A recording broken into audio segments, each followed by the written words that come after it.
안녕하십니까. 자, 오늘은 제가 지금 보니까 시간적으로 한 2년 전으로 되어 있습니다.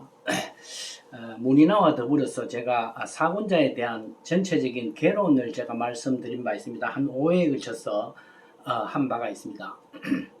사군자와 더불어서 서각과 그리고 전각, 이거 전체적인 개론적인 기초적인 것을 말씀을 드렸는데, 오늘부터는 사군자에 대해서 한번 이야기를 해보려고 하는데, 난초부터 한번 실기와 더불어서 시작을 해볼까 합니다.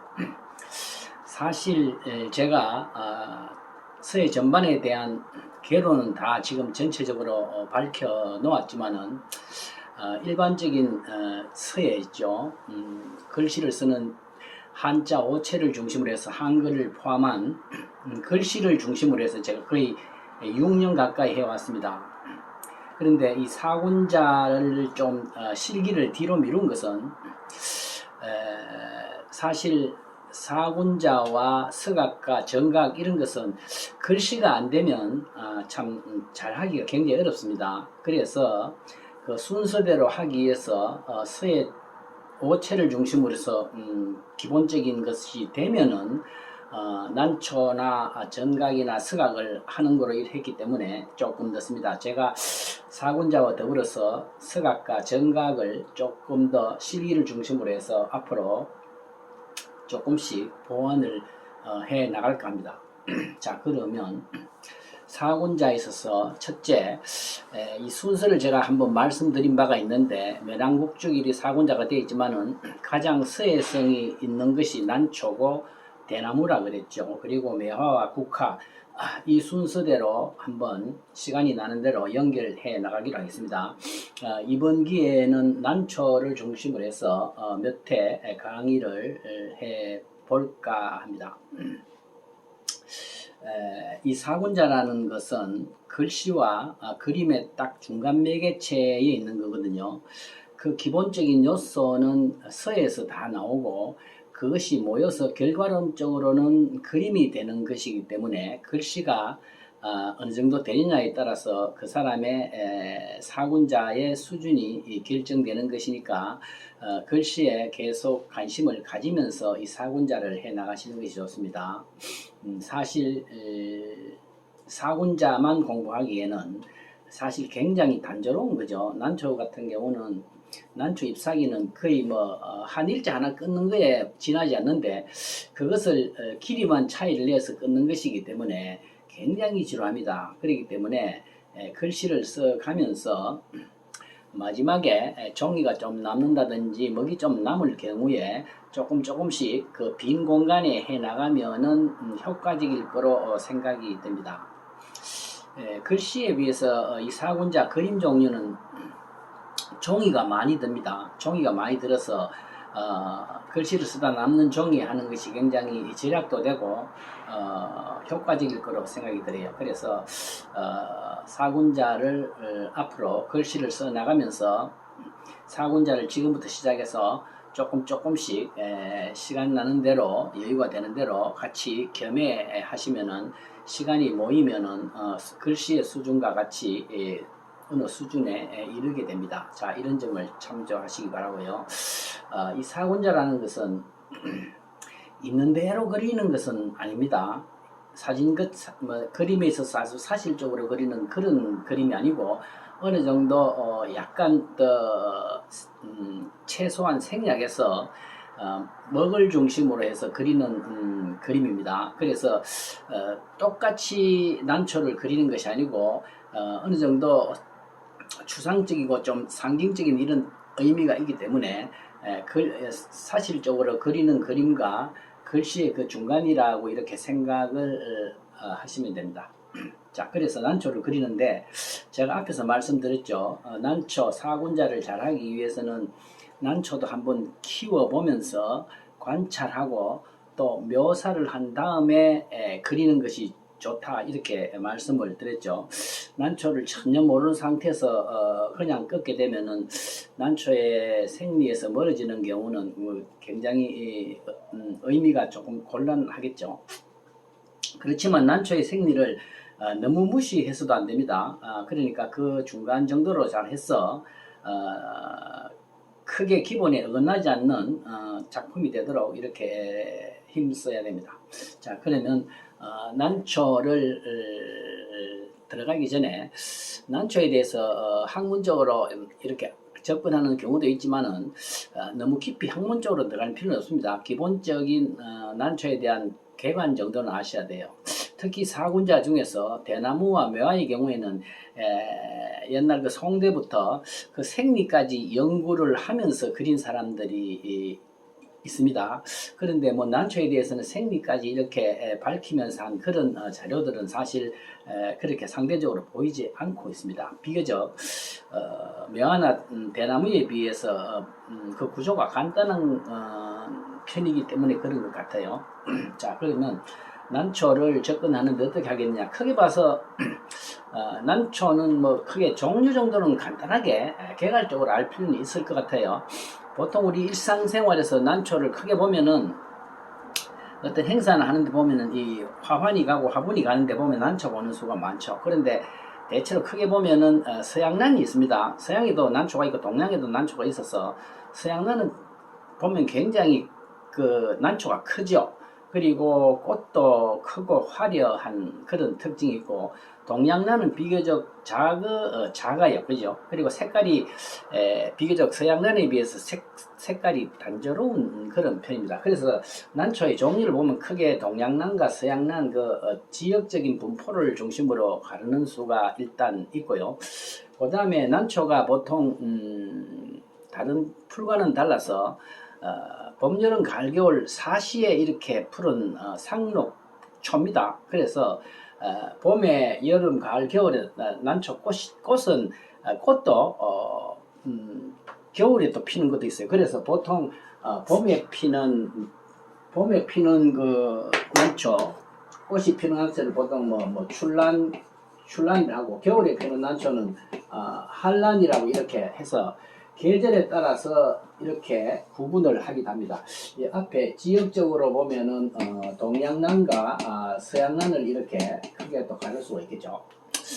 그 다음에 난초 중에서 특히 꽃을 중심으로 가릴 경우에는 난초꽃이 하나의 줄기가 올라와서 하나만 피는 꽃이 있고 2개 피는 꽃, 3개 피는 꽃, 이게 꽃 개수에 따라서 굉장히 종류가 많습니다. 어떤 거는 10개 피는 꽃도 있어요. 그래서 난초꽃이 1개만 딱 이렇게 피는 것을 보통 난이라고 이렇게 구분하고, 그리고 일경다화, 요거는 일경일화. 일경이라는 것은 한 대궁에서 한 꽃이 하나가 피는 것을 일경일화입니다. 그것을 난이라 하고 분류를 그렇게 해요. 그리고 일경다화, 하나의 줄기가 올라와서 2개 이상 피는 꽃을 해화라고 한다. 이렇게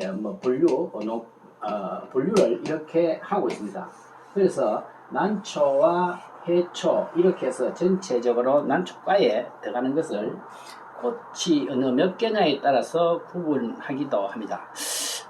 그리고 난초꽃을 분류를 하면 굉장히 많은데, 우리가 보통 뭐 호접난이라는 거 있죠. 호접난이라는 것도 난초과에 들어가고, 그리고 뭐 석곡이라는 것도 있죠. 조금 잎사귀가 굉장히 짧고 굵으면서 이렇게 피는 석곡이라는 게 있고, 그리고 잎사귀 종류에 따라서 굉장히 가늘고 길게 피는 뭐 걸란이라는 것도 있어요. 걸란이라는 것도 있고 해서 난초의 종류를 이렇게 구분하면 굉장히 많습니다만, 뭐 크게 봐서 이러이러한 기준에 따라서 난초를 구분하는 그런 것이 있다는 정도만 일단 아시고요. 우리가 이 서화에서 다루는 기본적인 난초라는 것은 이 많고 많은 여러 수천 종의 난초 중에서 가장 일상적으로 자연에서 볼 수 있는, 우리 주변에서 볼 수 있는, 동양에서 볼 수 있는 그런 난초라고 볼 수 있는 거죠. 비교적 서양난에 비해서 동양난 아주 비교적 간단하면서 색상이 그렇게 많지 않는 그런 난초를 중심으로 시작을 하면 되겠습니다. 요 사이는 이 난초에 대한 취미가 많은 사람이 있어서 난초가 굉장히 개량이 돼 가지고 굉장히 복잡다양하고 화려한 난초가 있긴 있습니다. 그것은 뭐 그쪽에서 관심 있는 것이고, 우리가 서화예술에서 이야기하는 난초라는 것은 가장 기본적인 자연에서 우리가 일상 가까이서 접할 수 있는 그런 난초를 기준으로 공부를 하면 되겠습니다. 자, 그러면 난초를 그리는 데 있어서 난초에 있어서 가장 기본적인 요소는 크게 보면은 잎사귀가 있고요. 잎사귀가 있고 줄기도 있긴 있습니다. 이는 잎사귀가 이렇게 있고, 그 다음에 꽃이 있죠. 꽃이 줄기가 있고 잎사귀와 꽃으로 크게 대별이 됩니다. 그래서 잎사귀의 기본 구조와 꽃의 기본 구조를 아는 것이 가장 중요하겠습니다. 오늘은 꽃에 대한 것은 다음 기회에 미루기를 하고, 오늘은 기본적인 요소인 잎사귀의 어떤 기본적인 생리와 모양, 그리고 그것을 먹으로 다룰 때 어떻게 다루느냐에 대해서 한번 살펴보기로 하겠습니다. 난초꽃의 잎사귀란 것은 뭐 쉽게 거의 다 보시겠지만은, 난초 잎사귀, 성장한 난초 잎사귀를 이렇게 뽑아서 보면요, 이게 어떻게 되어 있냐면 기본적으로는 이렇게 되어 있습니다. 그죠? 중간이 볼록하고 끝이 뾰족하죠. 끝이 뾰족하고, 요것도 뿌리에 있는 것은 이렇게 역시 뾰족하게 되어 있지만 이 끝처럼 뾰족하지는 않죠. 이렇게 전체가 모여있기 때문에 전체적으로 보면 이런 모양을 취하고 있습니다. 그래서 우리는 지금 서예적 관점에서 이 사군자를 접근하기 때문에 이러한 요소는 글씨를 쓸 때 가장 기본 행위에 들어갑니다. 일반적으로 글씨를 쓸 때 먹을 찍어서 글씨를 쓰기 전에, 서체에 관계없이 글씨를 쓰기 전에 붓을 세워서 그냥 자연스럽게 붓을 그었을 때는 이러한 모양이 나오죠. 처음에 뾰족하게 여기 도출 없이 그냥 끄면 순입 순출, 서에서는 이걸 순입 순출을 합니다. 역입을 하지 않고 붓을 자연스럽게 종이에 닿아서 닿는 것을 순입이라 하고, 끝에 역입 없이 자연스럽게 나오는 것을 순출이라고 이렇게 이야기합니다. 순입 순출하면 이 모양이 나와요. 그래서 서예에서 가장 기본적인 행위가 난초 잎사귀를 표현하는 방법이다, 이렇게 볼 수가 있습니다. 자, 그래서 난초의 잎사귀의 기본 회계 원리는 붓을 세워서 글씨를 쓸 때 쓰는 가장 기본적인 획이 난초의 기본 획이 된다.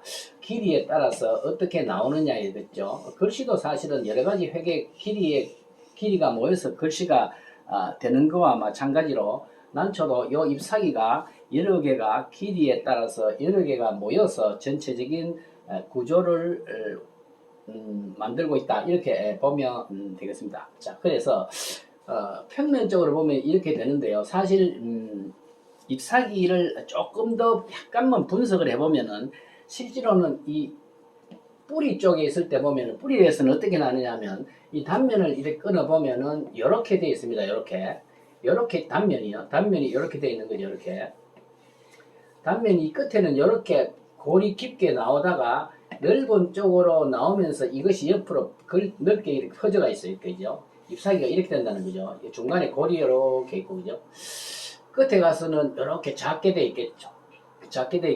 자, 그래서 난초 잎사귀의 단면은 이렇게 V자형으로 되어 있습니다. 이것이 이렇게 와서 끝에 와서는 이렇게 V가 되어 있고, V자가 점점 넓어지다가 넓어져서 이렇게 빠져요. 그래서 난초를 그리기 전에 난초 잎사귀의 근본 구조를 파악을 하는 것이 일단 중요합니다. 이것은 난초뿐만 아니고 대나무를 그릴 때도 그렇고, 모든 대상을 그릴 때는 그 기본 요소의 근본 꼴을 구조를 이해하는 것이 중요합니다. 자, 그래서 난초의 형태는 전체적인 위에서 봤을 때는 이러한 기본적인 형태가 되지만은, 단면으로 봤을 때는 이 V자형이 이렇게 연결이 되어 있다는 것을 알면 되겠습니다.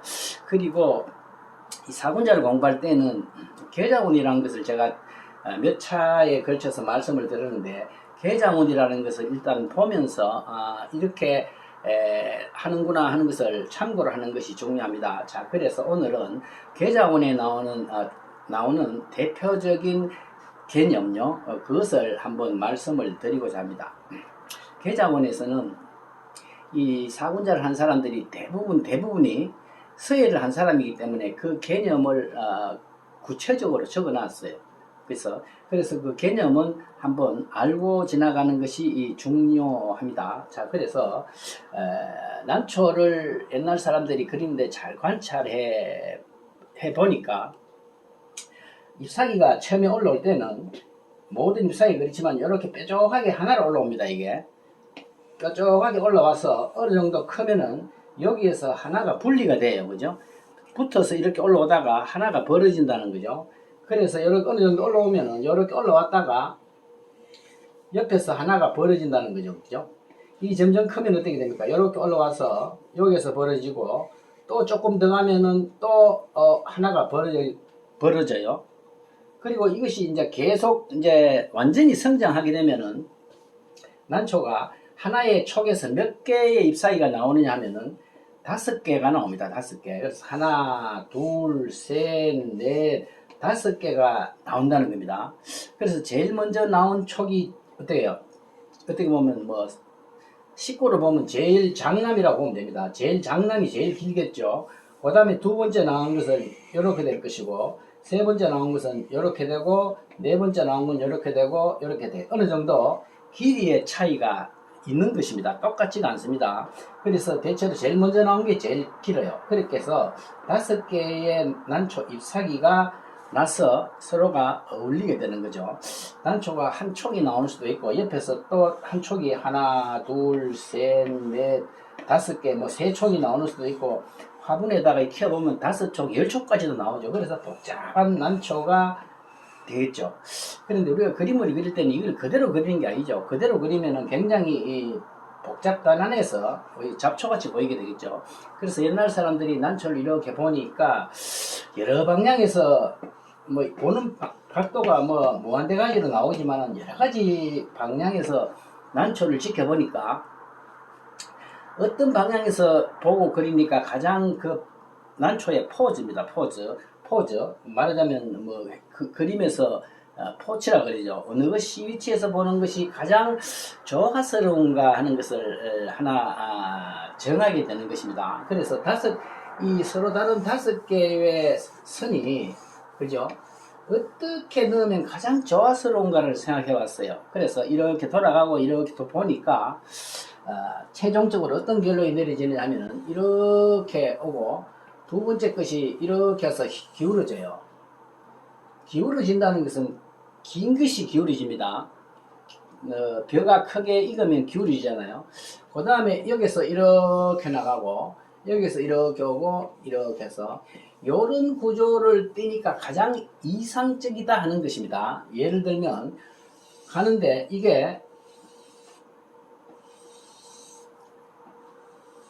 이렇게 되면 어떻습니까? 좀 안 좋죠. 물장구 치는 느낌이 나고 그죠? 여러 가지를 다 봤는데 때에 따라서는 우스운 이야기지만 이렇게도 사실 표현할 수도 있겠죠.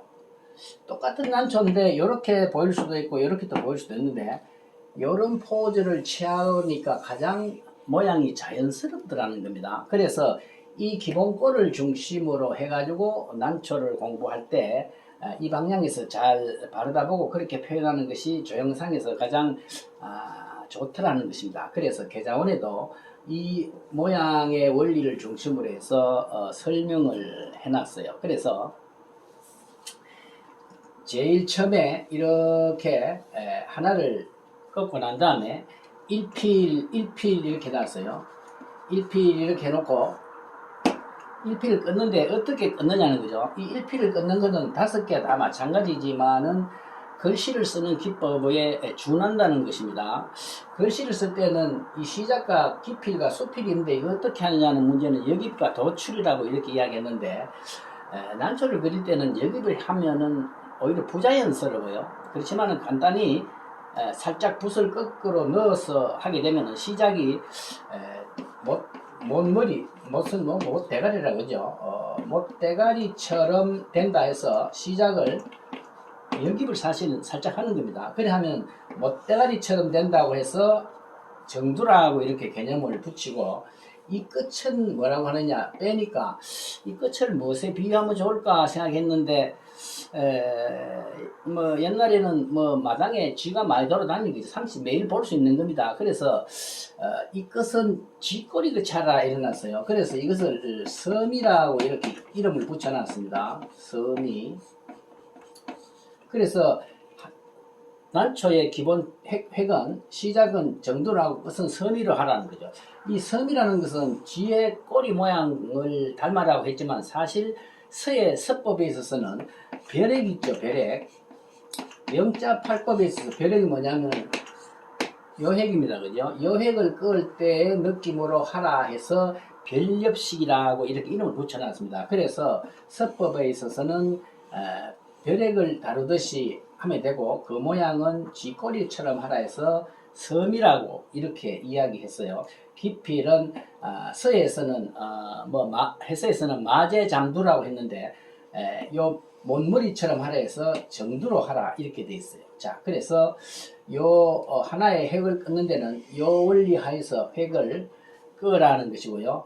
그 다음에 5개의 획이 나오죠. 처음에 나오는 것은 오른쪽으로 갈 수도 있고 왼쪽으로 갈 수 있지만, 처음에 오른쪽으로 가서 이렇게 뺀 다음에 1필 섬이, 2필은 어떻게 하느냐, 2필은 여기서 출발하는데 제일 길어요.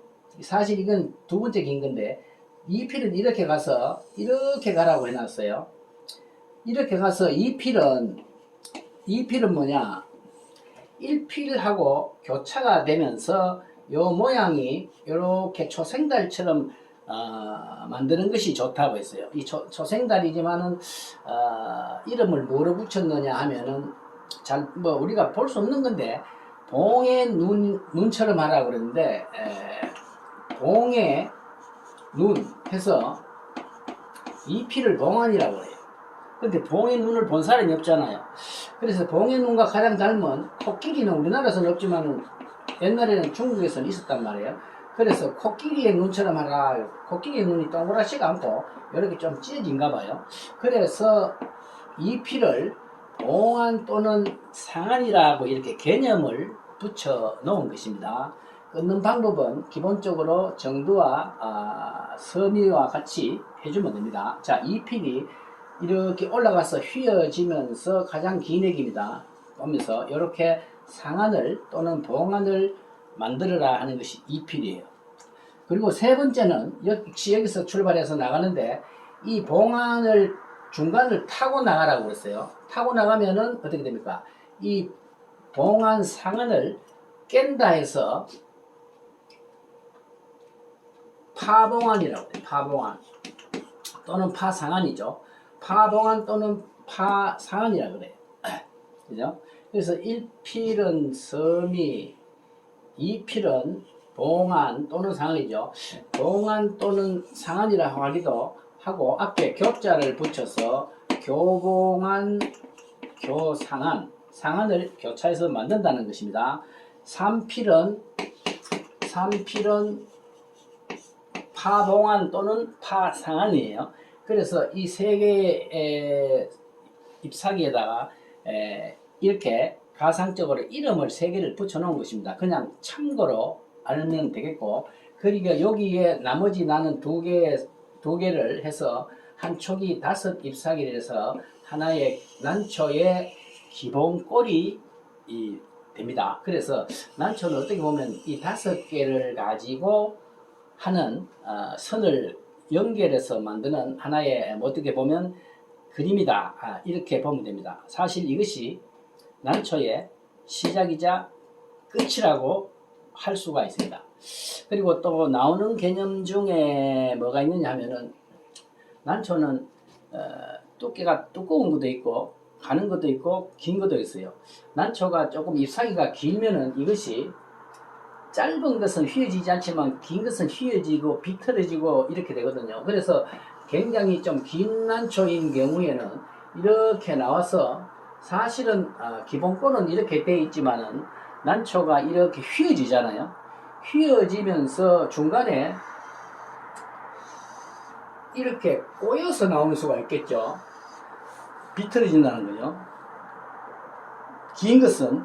그래서 이런 경우에는 이 모양을 옆에서 보면은 굵었다가 가늘었다가 굵었다가 가늘었다 할 수가 있습니다. 그래서 우리가 이것을 하나의 붓으로 이렇게 하게 되면은 이렇게 돼서 중간에 볼록볼록한 게 생기는 거죠. 이렇게요. 이렇게.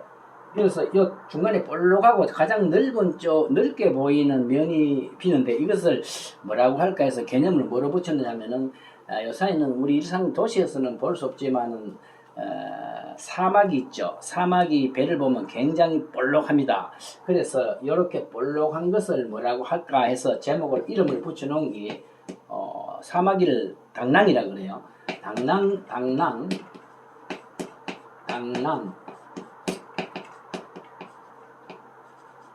당낭터라고 해서 터는 배입니다.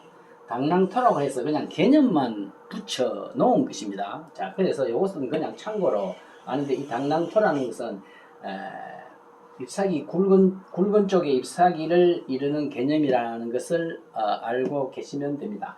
자, 그래서 결과적으로 난초를 그리는 데는 우리가 사군자의 글씨를 쓸 때 기본 필법인 수문입 순출의 기본 원리에서 서예적인 원칙이 적용되는 기필과 수필에 있어서 기필을 정두를 하고 마지막 수필은 자연스럽게 빼는 서법에 있어서의 해서에 있어서의 별액과 같이 하면서 그 모양은 쥐꼬리와 같이 하라고 하는 이런 것이 되겠고, 이 5개의 서로 다른 난초 잎사귀가 어떻게 구성되느냐에 따라서 난초가 완성이 됩니다. 이 기본 꼴이 서로 연결이 되면서 전체적으로 하나의 화폭을 만들게 됩니다. 자, 그래서 보면은 난초 잎사귀는 제일 작을 때는 하나가 이렇게 올라오는 겁니다.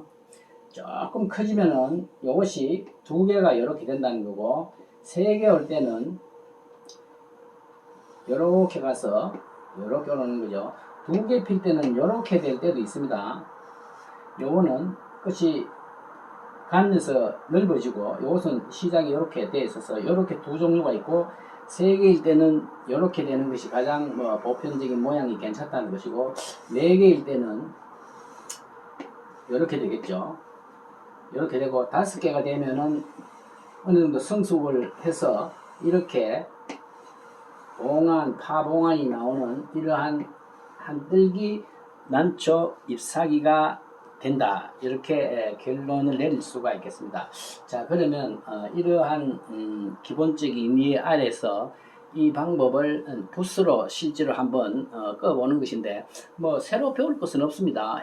서예를 할 때 가장 기본적인 획을 우리가 끊는 방법에 기초해서 시작과 끝을 너무 소홀히 하지 말고 글씨 쓰는 방법을 생각을 하면서 선을 끊는 것입니다. 자, 그래서 이렇게 해서 전체적인 것을 이해를 하시고 이어서 붓으로 실질적으로 한번 그어보면서 난초의 기본 선지를 공부를 하도록 하겠습니다. 예, 일단 개론적인 이야기는 이것으로 마치겠습니다. 감사합니다.